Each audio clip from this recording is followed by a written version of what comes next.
The Return of Tarzan. Written by Edgar Rice Burroughs. Narrated by Oliver Thompson. Chapter 1. The Affair on the Liner. "Magnifique!" ejaculated the Countess de Coude beneath her breath. "Eh?"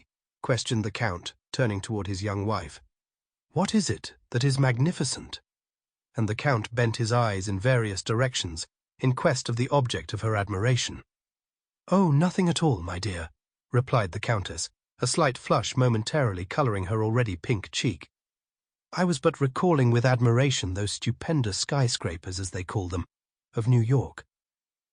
And the fair Countess settled herself more comfortably in her steamer chair, and resumed the magazine which nothing at all had caused her to let fall upon her lap.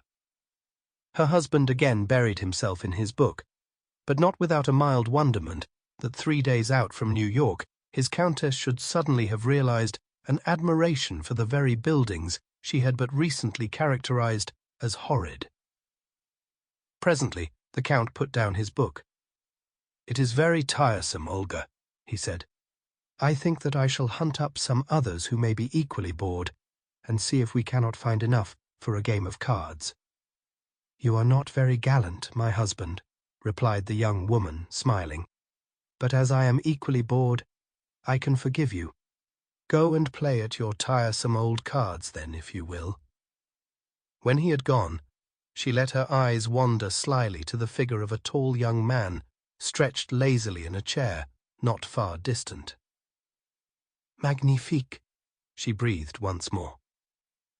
The Countess Olga de Coude was 20, her husband 40. She was a very faithful and loyal wife, but as she had had nothing whatever to do with the selection of a husband, it is not at all unlikely that she was not wildly and passionately in love with the one that fate and her titled Russian father had selected for her. However, simply because she was surprised into a tiny exclamation of approval at sight of a splendid young stranger, it must not be inferred therefrom that her thoughts were in any way disloyal to her spouse. She merely admired, as she might have admired a particularly fine specimen of any species.